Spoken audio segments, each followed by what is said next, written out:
조치였으나 그 직접적인 타겟은 결국 삼성과 SK하이닉스 등을 비롯한 반도체 기업들이었죠. 반도체 산업이 한국 경제에서 차지하는 비중을 감안한다면 이는 정말 급성장한 이웃 국가에 대한 견제 정도가 아니라 한국을 죽이려고 한 조치였다고밖에 해석이 되지 않는 부분인데요. 그 증거로 드러났던 것이 아베가 자신의 내각들로부터 한국에 타격을 주기 위한 총 100여 가지의 전략을 모았는데 그중에 일본의 경제산업성이 제안한 반도체 관련 부품 수출 규제를 고른 것이었다는 사실이었죠. 이렇게 한국을 때리면 한국은 크게 당황하여 항복할 것이라는 아베의 예측은 판단 오류였음이 이미 드러나고 있는데요. 그들은 그들이 계산하지 못한 한국 국민들의 자발적 저항은 차치하고서라도 그들이 직접적으로 노린 타겟, 즉 삼성의 저력을 간과했던 것이 아닐까 합니다. 이와 관련해 일본의 동양경제 온라인이 일본의 수출 규제 조치에 대한 삼성의 영향은 제한적이고 경미하다는 보도를 했는데요.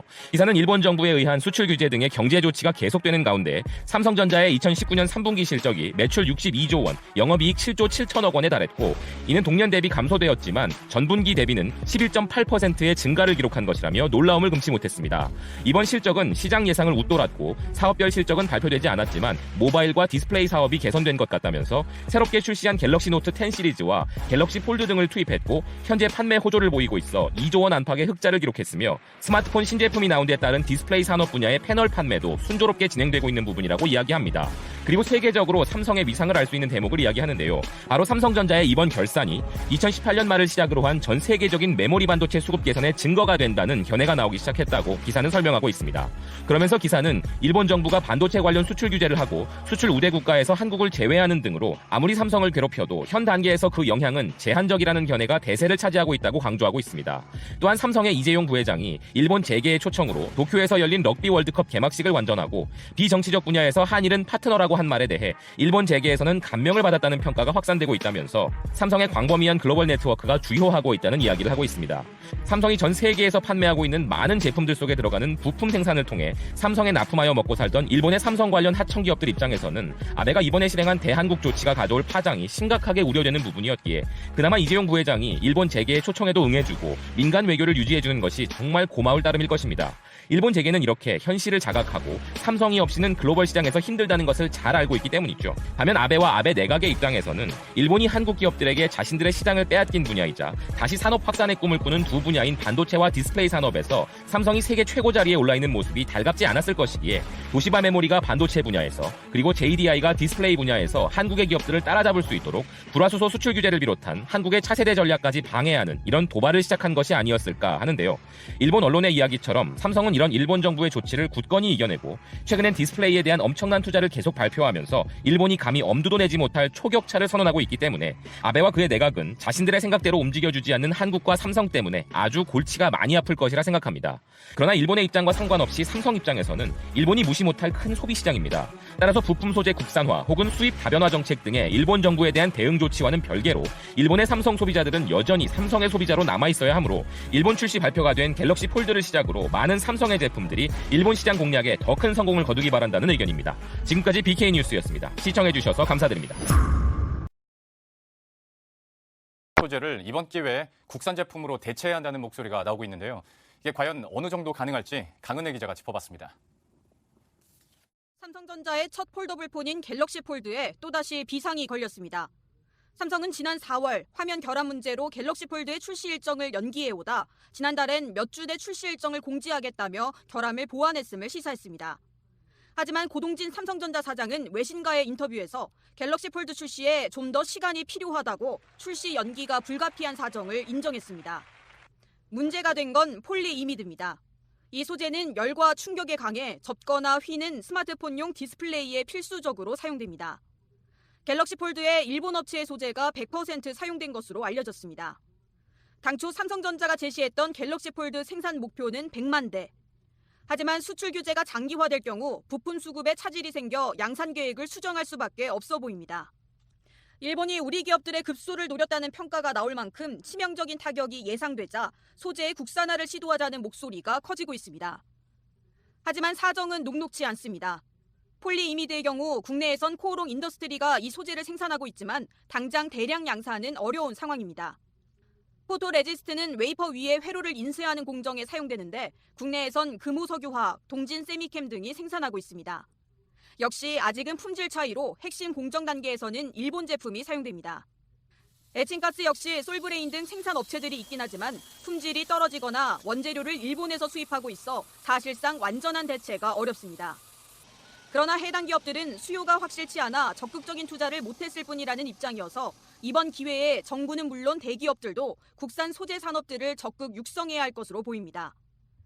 머니투데이 방송 강은혜입니다. 일본이 수출 규제에 들어간 지 석 달이 됐습니다. 당시 90일쯤 심사할 수 있다고 했는데 지금까지 허가가 난 것은 5건뿐입니다. 석 달 사이에 두 나라의 교역도 줄었는데 불매운동의 영향인지 우리보다는 일본의 수출이 더 많이 줄어든 것으로 나타났습니다. 이희정 기자입니다. 일본은 지난 7월 초 우리나라로 수출하는 세계 핵심 소재를 규제하기 시작했습니다.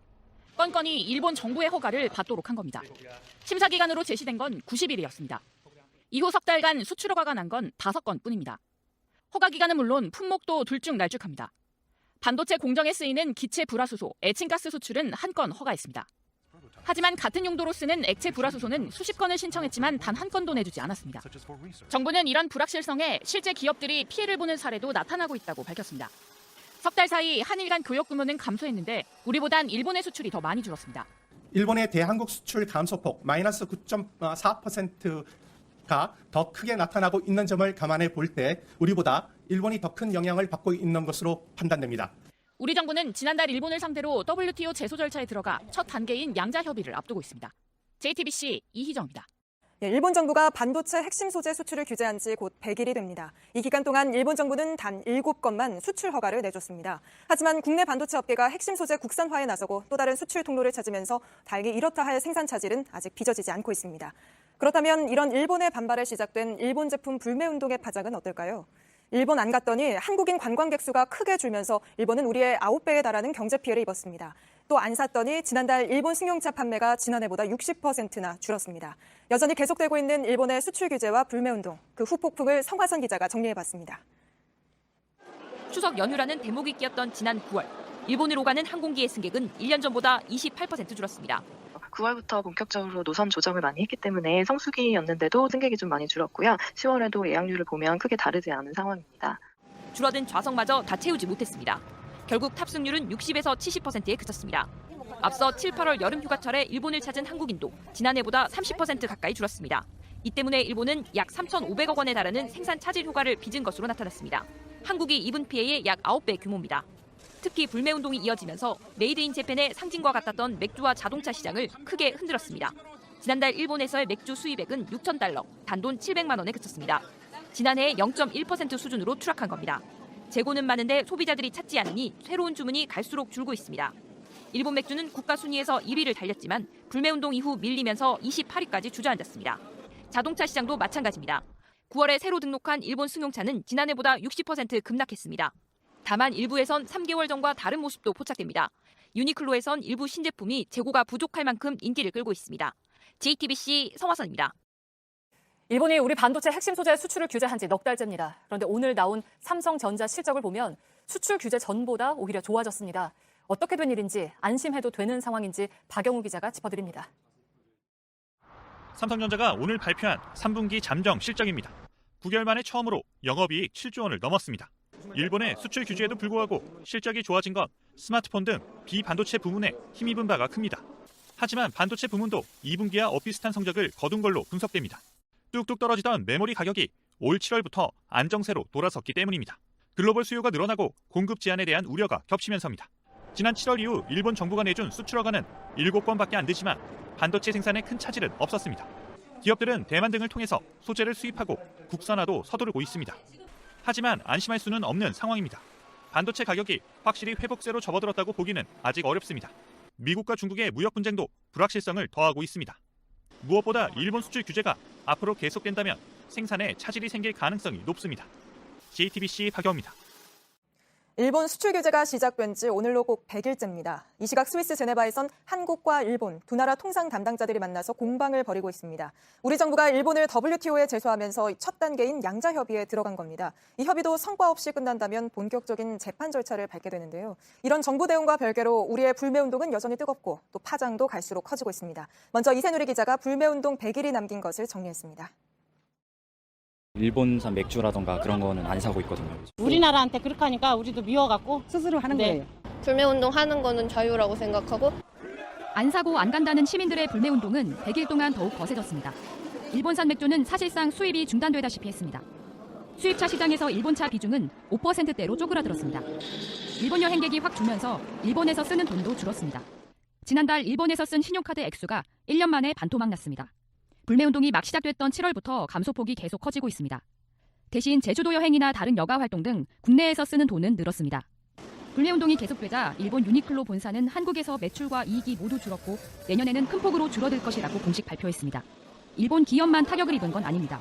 한국의 불매운동하고 일본 안가기 운동이 지금 일본 정부에게 비판으로 돌아서고 있기 때문에 시민들의 불매운동이 일본 정부까지 압박하고 있다는 분석입니다. JTBC 이재mir입니다. 수출 규제 이후 공장이 멈춘다든지 하는 피해는 없었지만 불확실성은 여전합니다. 100일이 지나는 동안 위기를 기회 삼아야 한다는 목소리도 커졌죠. 지나치게 일본에 의존하는 걸 빠르게 바꿔나간다면 수출 규제는 오히려 일본의 부메랑이 돼 돌아갈 거란 얘기입니다. 송지혜 기자입니다.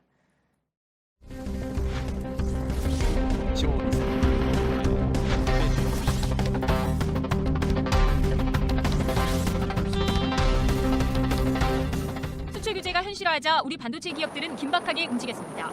대체품이 속속 확보되면서 공장이 멈추는 최악의 상황이 올 수 있다는 우려는 잦아들었습니다. 3대 품목 중 하나인 불산액의 경우 중국, 대만 등의 국가로 수입국을 다변하여 일부 생산 공정에 투입 중에 있으며 문제는 여전한 불확실성입니다. 일본 의존도를 낮추지 않는 한 언제든 위기가 현실화할 수 있기 때문입니다. 정부는 오늘 매년 2조 원 이상 재정을 투입해 소재, 부품, 장비 국산화에 속도를 내겠다고 밝혔습니다. 일본 역시 수출 규제 영향에서 자유롭진 않았습니다. 불매운동이 본격화한 지난 8월 일본의 한국 수출액은 10% 가까이 줄었습니다. 주요 거래처를 뺏긴 일본 기업, 관광객이 줄어든 지자체에선 불만이 터져나왔습니다. 이런 분위기가 WTO 양자협의에 영향을 줄지, 또 22일 새 일왕 즉위식 등을 계기로 양국이 외교적 타협의 실마리를 찾을지 주목됩니다. JTBC 송지혜입니다.